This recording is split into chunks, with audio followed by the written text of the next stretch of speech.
जय श्री राम भक्तों, राम राम। आज मैं आपको एक ऐसा तरीका बताऊंगा, एक दिन में ही आप अपने इष्ट के दर्शन कर सकते हो, उनसे बातें कर सकते हो। इष्ट चाहे आपका कोई भी हो, एक दिन में ही आपके सामने आकर आपकी प्रत्येक समस्याओं का समाधान आपका इष्ट बताएगा इस पौधे के द्वारा। यह है शक्ति देने वाला पौधा। इस पौधे को आप हर भक्त लोग जानते हो। यह है आग का पौधा। इस पौधे को कभी भी हल्के में मानकर मत चलना। इस पौधे को कभी भी हल्के में मानकर मत चलो। यह एक चमत्कारी पौधा होता है। इस पौधे से कई शक्तियों को आप प्रकट कर सकते हो। यह एक चमत्कारी पौधा है। अतः इस पौधे के द्वारा आप एक दिन में ही अपने इष्ट को प्रकट कर सकते हो, वो भी इसके फूल के द्वारा। इसके फूल लगता है भक्तों, अभी थोड़े फूल कच्चे हैं, देखो ये रहा, और अभी ये यहां पे फूल है, और देखो छोटे छोटे फूल है भक्तों। देखो ये रहा, छोटा सा फूल है, देखो ये रहा, है ना। और उधर भी लगा होगा, और ये यहां लगा हुआ, इसके फूल आते हैं ना। इसके फूल के द्वारा एक दिन में ही आप अपने इष्ट को बुला सकते हो। यह तरीका मैं लास्ट में बताऊंगा। इससे पहले आपको बताता हूं, सबसे पहले इस फोटो के बारे में बताता हूं। इसको कपड़े में क्यों लपेटा है मैंने, यह समझ लो। क्योंकि इसकी जगह आप किसी देवी देवता की फोटो ले सकते हो, चाहे हनुमान जी हो, चाहे जगदम्बा मां काली दुर्गा हो, चाहे यक्षिणी हो, कर्ण पिशाचनी हो, कोई भी हो, यह फोटो आप ले सकते हो। जब भी इसको पर्दे में बंद कर दिया है कि आप फिर भ्रमित हो जाओगे, इसको पर्दा दे दिया है, आप यहां पे कोई सी फोटो भी रख सकते हो। ठीक है, यह बात आपको समझ आ गई। उसके बाद में मैंने ये दीपक जलाया है। यह दीपक पानी का भरा हुआ है, और मैंने ये दीपक जला दिया है। ठीक है, आपको इस दीपक के सामने यहां बैठकर साधना करनी है। ठीक है, यहां आसन लगाना है आपको। ठीक है, यहां आसन लगाकर फिर दीपक को साक्षी मानकर आपको जो भी मैं बताऊं वो तरीका आपको करना है। ठीक है, उसके बाद में 1 2 3 4 नारियल रखे हैं मैंने। ठीक है, ये नारियल क्यों रखे हैं, देखो ये नारियल आपके गुरु महाराज का नाम का है। ये जो आगे वाला नारियल जो रखो आप, अपने गुरु महाराज का नाम का ये नारियल रखो, जो भी आपका गुरु है ना। इसमें चावल बनना है आपको। ये कलश है, देखो मैं आपको दिखाता, है ना। ये जो कलश खाली है ना मेरे पास, तो आपको इस कलश के अंदर आपको चावल भर के, इसके ऊपर ये ढक है, ये ढक लगा देना है। ठीक है, ढक के ऊपर आपको स्वास्तिक बनाना है। स्वास्तिक बनाकर थोड़े से चावल डालकर आपको इस नारियल को ऐसे रखना। देखो ऐसे, नारियल का जो मुख है जो आपकी तरफ होना चाहिए। ठीक है, जहां जहां आप बैठते हो, ये सभी नारियलों का मुख ये आपकी तरफ है। ठीक है, ये बात आपको समझ आ गई, बस समझ लो, फिर मेरे को फोन करोगे बार बार। आप एक बार समझ लो, मैं अच्छी तरह समझा रहा हूं आपको, है ना। मैं यही बोलता हूं, कम से कम मेरे से बात करो, क्योंकि मैं भी बहुत परेशान होता हूं, क्योंकि बहुत फोन आते हैं मेरे पास में। इसीलिए कम से कम कोई बात न समझाए तो ही मेरे से बात करो, किया करो, और वीडियो को पूरा देख लिया करो, तो फोन करने की नौबत ही नहीं है मेरे पास। ठीक है, तो ये जो नारियल है, अपना मुख अपनी तरफ रखो। नारियल का जो मुख है अपनी तरफ रखो। ये नारियल है अपने गुरु का नाम का नारियल है। अपने गुरु महाराज से आपको प्रार्थना करनी है कि हे, जो भी कर्म करो, आप किसी भी देवता की साधना कर रहे हो, आप देवता करो, देवी करो, या यक्षिणी करो, कोई भी साधना करो, अपने गुरु महाराज से प्रार्थना करो यहां बैठकर, है ना। हे गुरु महाराज, आपको क्या कैसे प्रार्थना करनी है कि हे गुरु महाराज, मैं ये क्रिया कर रहा हूं, मैं अपने इष्ट के दर्शन करना चाहता हूं, मुझे शक्ति प्रदान करें। ठीक है, ये बात आपको समझ आ गई।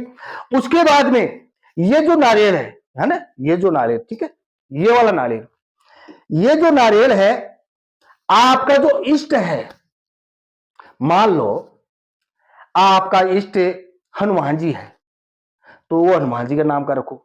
मान लो आप यक्षिणी की साधना करते हो, कण पिशाचनी की साधना करते हो, या किसी देवी देवता की साधना करते हो जिस देवी देवता का आपके पास सुरक्षा कवच है, भाई रक्षा कवच मान लो, सुरक्षा कवच मान लो, है ना, किसी भी देवी देवता से भाई कोई भी साधना करो तो आपको सुरक्षा कवच होना जरूरी होता है। बिना सुरक्षा कवच के आप कोई भी साधना नहीं कर सकते, किसी प्रकार की हानि हो सकती है।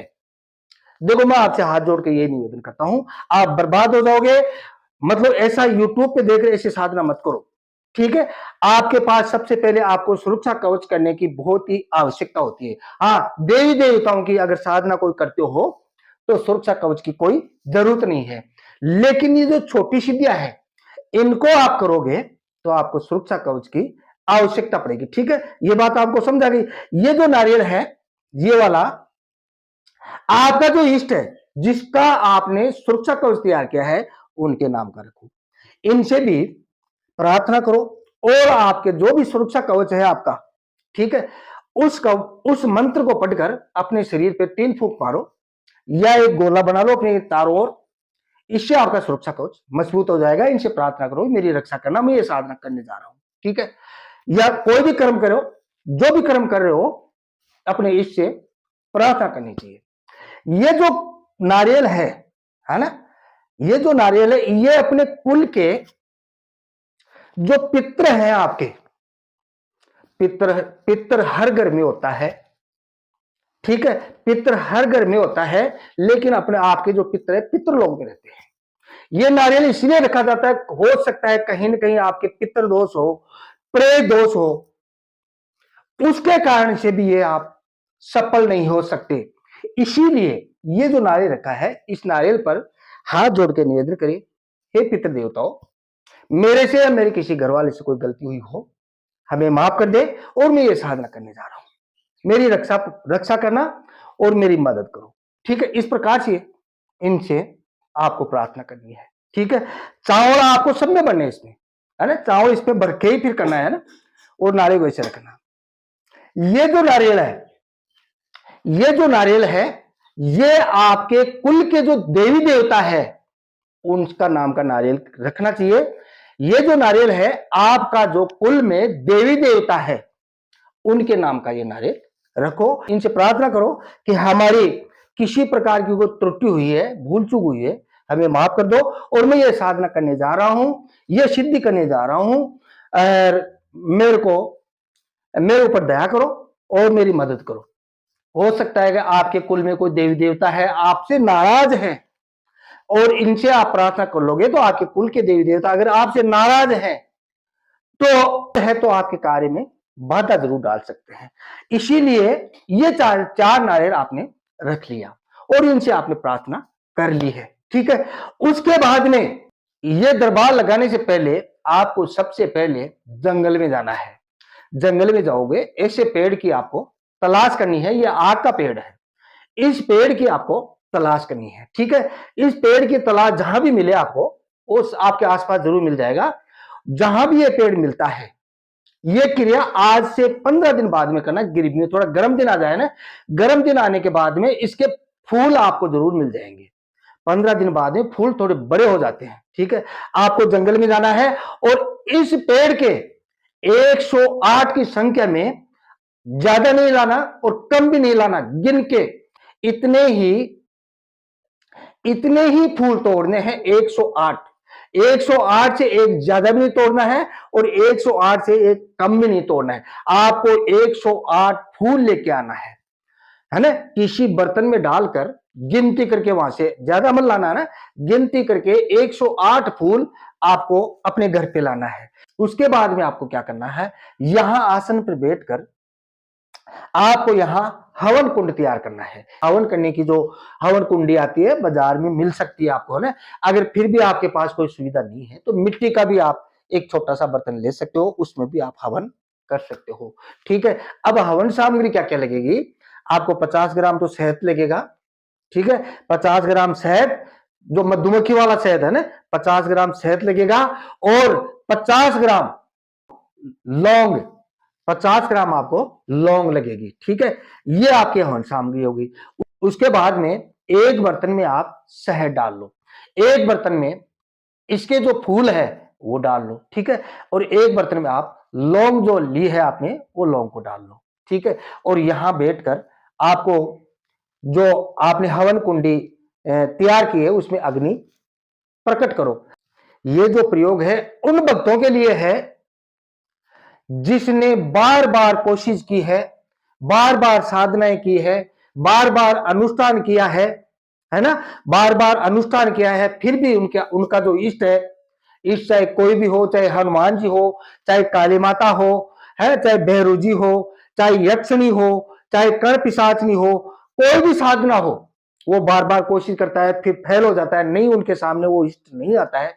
तो ऐसा ये प्रयोग आप करोगे तो आपके सामने आपका इष्ट जरूर प्रकट होकर आपसे बातें करेगा, वो भी 1 घंटे में, 1 या 2 घंटे में, वो भी 1 या 2 घंटे में। न आए तो मेरे को बोलना, 1 या 2 घंटे में ही आपके सामने प्रकट होंगे। अगर आपने किसी देवी देवता या भूत प्रेत की सिद्धि कर ली है और आपके सामने नहीं आया है तो नए भक्तों के लिए नहीं है, नए भक्तों के लिए पहले आपको सिद्धि करनी होगी। अगर सिद्धि करते और साधना काल में आपका इष्ट नहीं आता है तो आप ये प्रयोग कर लो, आपके सामने जरूर प्रकट होगा। लेकिन आप अपने गुरु की देखरेख में ही करना, क्योंकि इनका जो फूल है बहुत ही खतरनाक होता है। अब आपको हवन करने का तरीका बताता हूं, ठीक है। आपका कोई भी मंत्र है, जिस मंत्र के द्वारा आप साधना की है, जो भी मंत्र है, आपको जो आपने इसका एक फूल लेना है ना, इसका एक फूल लेना है और आपको 2 लौंग, सिर्फ 2 लौंग, है ना। तो एक तो फूल 2 लौंग, है ना। उस एक फूल और 2 लौंग को जो आपने शहद लिया है मधुमक्खी वाला, उसमें डुबोकर, भाई आपने वेदी तैयार कर ली, उसमें अग्नि प्रज्वलित कर ली है ना, और 2 लौंग और एक फूल लेकर जो भी आपका मंत्र है ऐसा बोलकर स्वाहा, यहां जो वेदी आपने अग्नि जला रखी है उसमें अपना जो मेन मंत्र है जिसके द्वारा आपने साधना की है उस मंत्र को बोलकर आपने, जैसे स्वाहा जो भी आपका मंत्र है, इस प्रकार से धीरे धीरे, है ना। थोड़ा घी भी आपको लगेगा, आधा किलो घी भी लगेगा आपको, है ना। गाय का शुद्ध घी ले, गाय का भैंस का जो भी आपको घी मिलता है वो घी आप ले सकते हो, ठीक है। और 2 लौंग एक फूल उठाया और स्वाहा, ठीक है। फिर 2 लौंग एक फूल उठाया कटोरी में से, स्वाहा। इस प्रकार से आपको 108 आहुति देनी है। मैं बोलता हूं आपको, अगर आपने मंत्र को सिद्ध किया है, ठीक है, अगर आपने सिद्ध मंत्र को सिद्ध किया है तो मैं बोलता हूं 108 तो बहुत दूर की बात है, आपके सामने 11 अगर आहुति दोगे तो भी अग्नि कुंड से आपके सामने सूक्ष्म रूप धारण करके आपका इष्ट आपके सामने स्पष्ट रूप में दिखाई देगा और आपकी बातें कर सकते हैं। इस प्रकार से आप साधना, इस प्रकार से आप हवन करते हो तो एक ही दिन में आपका इष्ट आपके सामने आकर आपसे बातें कर सकता है। लेकिन अपने गुरु की देखरेख में करें और मेरे से सलाह जरूर ले सकते हो। भगवान आपका भला करे। जय श्री राम, जय श्री